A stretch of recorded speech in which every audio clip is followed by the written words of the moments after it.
ETF index mutual funds నేర్చుకుని stock మార్కెట్లో రాణించాలనుకుంటున్నారా? వెంటనే ఈ నెంబర్కి కాల్ చేయండి.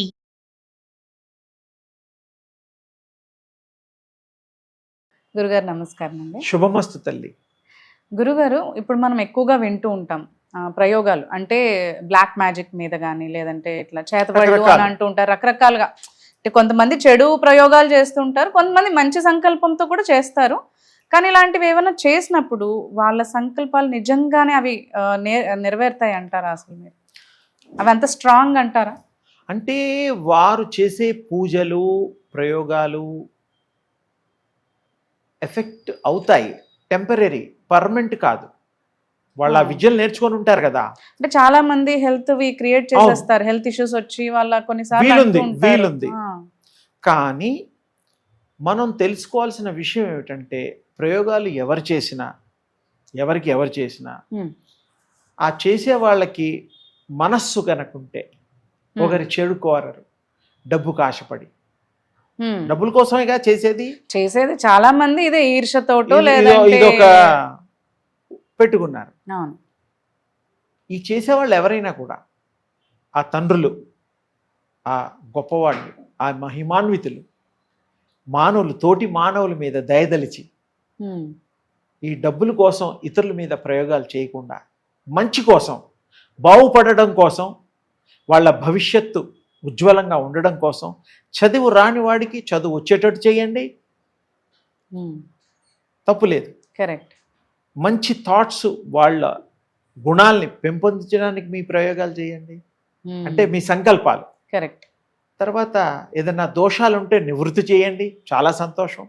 కొంతమందికి రకరకాల గ్రహ దోషాలు అవి ఇవి ఉంటాయి, అవన్నీ కూడా తీసేయడానికి ఇవి మంచిదే. నిజంగా అంత ఎఫెక్టివ్ గా పనిచేస్తాయి. చేసే వాళ్ళని బట్టి ఉంటుంది. చేసే తండ్రులు ఆ యొక్క శక్తిని సంపాదించుకుని ఉన్న శక్తి సామర్థ్యం కలిగిన శక్తి స్వరూపులు ఎవరైనా సరే వాళ్ళందరూ గొప్పవాళ్లే. ఎందుకంటే ఒక శక్తి ఉన్నప్పుడే చేయగలుగుతాం, లేకపోతే శక్తి లేని వాళ్ళు ఏం చేయలేం. అవునులేండి. శక్తి అనేటువంటి సంపాదించడానికి వాళ్ళు ఎంతో కష్టపడి ఉంటారు. కానీ వారు సన్మార్గానికి డబ్బులు తీసుకునే వాళ్ళది కూడా తప్పనని నేను. మరి పాపం వారికి కూడా ఏదో ఉంటాయి కదా ఈతి బాధలు, తప్పులేదు. వారికి మీ మంచి చేసినప్పుడు వారి మంచి కూడా, మంచి చెడ్డలు కూడా చేయించుకునే వాళ్ళు చూడాలి.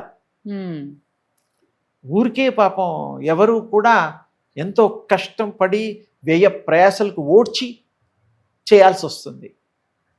ఏదో ఊరికే వస్తువులు ఇచ్చినట్టు కాదు అది. వాళ్ళు ఎంతో కష్టపడిన తర్వాత, శక్తి సంపాదించిన తర్వాత ఆ యొక్క ఇతరులకి ఇబ్బందులను దూరం చేయడం కోసమే వాళ్ళు ప్రయోగాలు, ఉపశమనాలు ఇవన్నీ ఉంటాయి. అది కాకుండా ఇందులో ఇంకో భాగం ఇళ్లల్లో వాస్తుకు సంబంధించి లక్ష్మీ యంత్రం అని, వరహ కూర్మ యంత్రాలని, వాస్తు దోషాలకి కొన్ని పెట్టుకుంటూ మత్స్య యంత్రాలని ఇవన్నీ చేస్తూ ఉంటారు. చెయ్యాలి. చేయకపోతే మరి ఆ శక్తిని సంపాదించిన వాళ్ళు శక్తిని వాటితో ఛార్జ్ చేస్తారు. వారి సాధనతో ఎలా అయితే మన సెల్స్ ఛార్జింగ్ చేస్తామో కొన్ని అవర్స్ ఎలా ఉంటాయో, ఈ యొక్క యంత్రాలు ఆ మంత్రాలతో సిద్ధి పొందిన వాళ్ళు దాంట్లో లైఫ్ని తీసుకొచ్చి ప్రాణాన్ని, శక్తిని ప్రవేశపెట్టగలిగే మహాత్ములు ఉన్నారు. అందరి గురించి నాకు తెలియదు, నేను కొంతమందిని చూశాను కాబట్టి. వారు శక్తి సంపన్నులు. అందరు శక్తులు మనకు తెలియదు కాబట్టి మనం తక్కువ ఎక్కువ అని ఎవరిని మనం కామెంట్ చేయడం కూడా తప్పు. ఎవరి తోచిన శక్తి, ఆ భగవంతుడిచ్చిన శక్తి, ఉపయోగించే శక్తి, శక్తిమంతులకే ఆ శక్తి కలుగుతుంది. కాబట్టి ఇందులో ఏంటంటే చార్జ్ చేసేప్పుడు మత్స్య యంత్రం కానీ, అది కానీ, లక్ష్మీ యంత్రాలు, కుబేర యంత్రాలు ఉంటాయి. వాటికి ఇన్ని లక్షల జపధారాని అవి ఉంటాయి. అవన్నీ చేసిన తర్వాత ఇవి ఛార్జ్ అయిన తర్వాత అవి అప్పుడు పనిచేస్తాయి. అవి కూడా ఒక నిర్ణీత టైం వరకు వాళ్ళు తెలుస్తుంది ఎంత జపధార చేస్తే ఎన్ని సంవత్సరాల వరకు మీకు ఆ ఎఫెక్ట్ అనేది ఉంటుంది. వాళ్ళు చెప్తారు, చేసేవాళ్ళు చెప్తారు, వాళ్ళకి అది తెలుసు కాబట్టి. అందుకని అన్నిట్లో ఉన్నాయి. మంచికి ఉపయోగిద్దాం, మంచిని పంచుదాం, మంచిని హృదయాల్లో పెంచుదాం, సమాజాన్ని అభివృద్ధి పదంగా నడిపిద్దాం, తప్పులేదు. ఇందులో కూడా ముఖ్యోద్దేశం ఏంటంటే అమ్మ, భగవంతుడిని కూడా పూజ చేయడం వల్ల శక్తి మనకు కూడా పొందుతాం. అవును. మంచి థాట్తో పూజ చేస్తే భగవంతుడు మన ఆశీర్వదిస్తాడు. అవును. అందరికీ తెలిసిందే.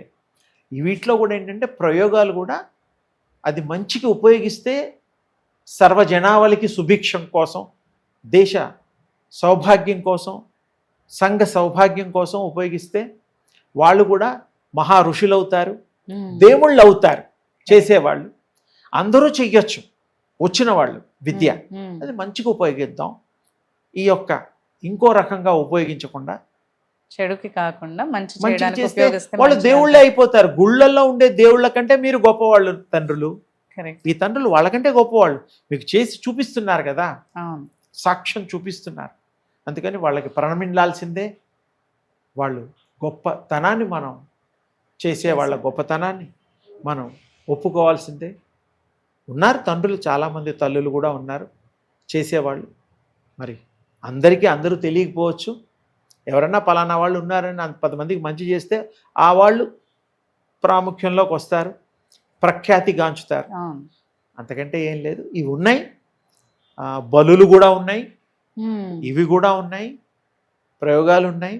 కానీ వాటి వాటి నిర్ణీతమైనటువంటి Time పరిధులు అనేది ఉన్నాయి, పరిధులు ఉన్నాయి. limits ఉన్నాయంటారు. అందుకని ఆ పరిధుల్ని దృష్టిలో పెట్టుకొని మనం కూడా జాగ్రత్తలు తీసుకుంటూ వాటిని మనం దృష్టిలో పెట్టుకోవాలి.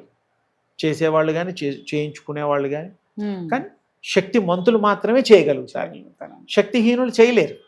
అందుకని వాళ్ళందరికీ మంచి ఈ యొక్క శక్తి అనే ఆయుధంతో మంచిని మరి అభివృద్ధి చేయాలని వారిని కూడా కోరుతూ మీ అందరికీ సకల సౌభాగ్యాలు కలగాలంటూ ఆ యొక్క దివ్య శక్తి యొక్క అనుగ్రహం మీకు సర్వదా శతదా ఉండాలని నా ఆశీస్సు.